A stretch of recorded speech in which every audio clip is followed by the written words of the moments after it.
ये वीडियो होने वाली है ऐसे लोगों को ट्रेडिंग समझाने के लिए जिनको अभी तक ट्रेडिंग, इन्वेस्टिंग या कोई भी फाइनेंशियल नॉलेज नहीं है, अब तक उन्होंने कभी भी ट्रेड नहीं किया है। तो जो बेसिक लेवल है उनको अभी तो कुछ मार्केट के बारे में पता नहीं है, तो उन लोगों के लिए बहुत ही क्लियर लैंग्वेज में, बहुत ही सिंपल बोलचाल की भाषा में ये वीडियो होने वाली है। मैं सिर्फ 5 मिनट के अंदर आपको स्टॉक मार्केट, ट्रेडिंग और सारे फाइनेंशियल जो इंस्ट्रूमेंट है कैसे काम करते हैं, मैं 5 मिनट में आपको बता दूंगा। देखिए मार्केट कैसे काम करता है। देखिए यहाँ पर आपको नदी दिख रही होगी, तो जो मार्केट होता है, चाहे वो स्टॉक हो, चाहे वो फॉरेक्स हो, चाहे वो क्रिप्टो हो, वो इस नदी की तरफ बहता रहता है। जिस तरीके से नदी हमेशा बहती रहती है, मार्केट भी हमेशा चलता रहता है, कभी रुकने वाला नहीं है मार्केट। उसके बाद मार्केट में जो अप एंड डाउन होते हैं, मार्केट एक तरीके से वेव के फॉर्म में चलता है, up and down, up and down, up and down. ये डिपेंड करता है प्रेशर के ऊपर। जिस तरीके से नदी प्रेशर से चलती है, वैसे ही मार्केट भी प्रेशर की वजह से चलता है। और वो प्रेशर होता है ऑर्डर का, बाई एंड सेल का ऑर्डर जो लगता है। अब हम लोग देखते हैं कि बाइंग और सेलिंग करता कौन है। तो यहाँ पर buyer and seller buying selling करते हैं, और वो क्या लगाते हैं, ऑर्डर लगाते हैं। वो इस तरीके से ऑर्डर लगाते हैं, और उनके ऑर्डर के थ्रू, जैसे मार्केट इस तरीके से चल रहा है, अगर इस तरीके से मार्केट चल रहा है तो यहाँ पर एक सेलिंग होती है तो मार्केट नीचे आता है, यहाँ बाइंग होती है, मार्केट ऊपर जाता है, फिर सेलिंग होती है। इस तरीके से मार्केट चलता है।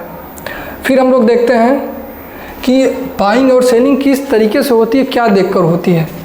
तो आप देख सकते हैं कि जो बाइंग और सेलिंग होती है, ये एक तरीके से प्रिडिक्शन नहीं होता है कि हमने प्रिडिक्ट कर लिया कि यहाँ जाने वाला है तो हम बाई कर लिए, सेल कर दिए, ऐसा कुछ नहीं होता। हमेशा मार्केट में देखिए, मार्केट या कोई भी चीज़ खुद को दोहराती है, हिस्ट्री खुद को दोहराती है। तो उस तरीके से हमने देखा कि कभी भी मार्केट एक बार यहाँ जाके फिर रिवर्स हो गया, दूसरी बार फिर यहाँ जाके रिवर्स हो गया, तो बहुत ज़्यादा चांस है कि तीसरी बार जाए तो रिवर्स हो जाएगा।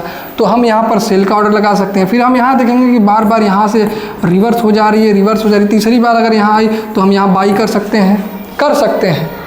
तो वो भी कैलकुलेटेड होना चाहिए कि हमको कितना प्रॉफिट लेना है, कितना लॉस लेना है, अगर अपोजिट गया तो हमको कब एग्जिट कर देना है।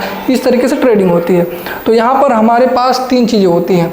या तो मार्केट जैसे ऊपर जा रहा है, जिस फ्लो में जा रहा है, उस फ्लो के साथ, उस धारा के साथ हम भी बहें। जिस तरीके से नदी के साथ बहने में बहुत आसानी होती है। नदी जिस दिशा में बह रही है उस दिशा में अगर हम बहें तो हमको उतना ताकत नहीं लगाना पड़ता है। लेकिन नदी के अगर विपरीत हम तैरें तो हमारे लिए वो मुश्किल भी हो सकता है और कभी कभी जानलेवा भी। तो अब हमें डिसाइड करना है कि हमें नदी के फ्लो के साथ बहना है, या फिर हमें उसके अपोजिट बहना है, या फिर कंसोलिडेट का मतलब नदी जब स्थिर है, चल नहीं रही है, बहुत स्थिर चल रही, तो होता है कंसोलिडेट। सबसे ज़्यादा पैसा देखिए बनता है इन दोनों फील्ड में, ये रिवर्सल में और फ्लो में। कंसोलिडेट में उतना पैसा नहीं बनता है। तो अब ये क्या होता है, ये कभी भी प्रिडिक्ट करके इसमें पैसा नहीं लगाया जाता। ये हमेशा एक रणनीति होती है, एक टेक्निकल एनालिसिस होती है, उसके अकॉर्डिंग ये सब चीज़ें होती हैं। अब यहाँ पर तीसरी चीज़ है ट्रांजैक्शन। बाई और सेलर वो जो भी एक्सचेंज करते हैं उसको बोलते हैं ट्रांजैक्शन। जिस तरीके से हम देखते हैं यहाँ पर एक सेलर है, सेलर क्या कर रहा है, सेलर एप्पल सेल कर रहा है, कितने में, 10 रुपये में। यहाँ पर बायर 10 रुपये में खरीद रहा है इसको। तो यहाँ पे एक ट्रांजैक्शन कंप्लीट हुआ, इनको पैसा मिल गया और इनको सेव मिल गया, ये ट्रांजैक्शन एक हो गया। लेकिन मार्केट में ऐसे मिलियंस ऑफ, ऐसे लाखों करोड़ ट्रांजैक्शन हर मिनट हर सेकेंड हो रहे हैं। तो अब वो ट्रांजैक्शन जब होते हैं तो उनको क्या नाम दिया जाता है, बिड और आस्क। बिड का मतलब होता है कि जैसे अगर कोई आदमी खरीदना चाहता है और वो कह रहा है कि मैं ये एप्पल 10 रुपये में नहीं, मैं 9 रुपये में खरीदूंगा, मैं 9 रुपये में खरीदूंगा, तो वो ऑर्डर लगा रहा है 9 रुपये का कि अगर कोई 9 रुपये में बेचना चाहे तो मुझे बेच सकता है। लेकिन वहीं पे सेलर कह रहा है कि मैं 9 रुपये में नहीं, मैं 11 रुपये में बेचूंगा, क्योंकि 10 रुपये का मैंने खरीदा, मैं 1 रुपये प्रॉफिट लेके 11 रुपये में बेचूंगा। तो अब यहाँ पर क्या है कि आस्किंग यही है कि हमेशा आस्किंग हाई प्राइस पे होती है और बीडिंग हमेशा लो प्राइस पे होती है। आप कम दाम पे खरीदेंगे तभी आप ज़्यादा दाम पे बेच के प्रॉफिट कमा सकते हैं। अब हम लोग देखते हैं, मान लीजिए ट्रांजेक्शन हो गया, सब कुछ हो गया, तो अब यहाँ पर बात आती है स्टॉप लॉस की। स्टॉप लॉस क्या होता है, जिस तरीके से नदी में अगर हम अपनी नाव लेके जा रहे हैं और अचानक तूफान आता है, नाव हमारी डूब जाती है, तो अब हमको क्या करना होगा अपनी ज़िंदगी को बचाने के लिए। तब हमारे पास एक ऑप्शन है लाइफ जैकेट। लाइफ जैकेट क्या करेगा, लाइफ जैकेट से हम सिर्फ भीग सकते हैं, डूब नहीं सकते हैं। उसी तरीके से मार्केट में क्या होता है, स्टॉप लॉस होता है। स्टॉप लॉस का मतलब कि कोई भी नहीं जानता है कि अगले 5 मिनट 10 मिनट में मार्केट कहाँ जाने वाला है।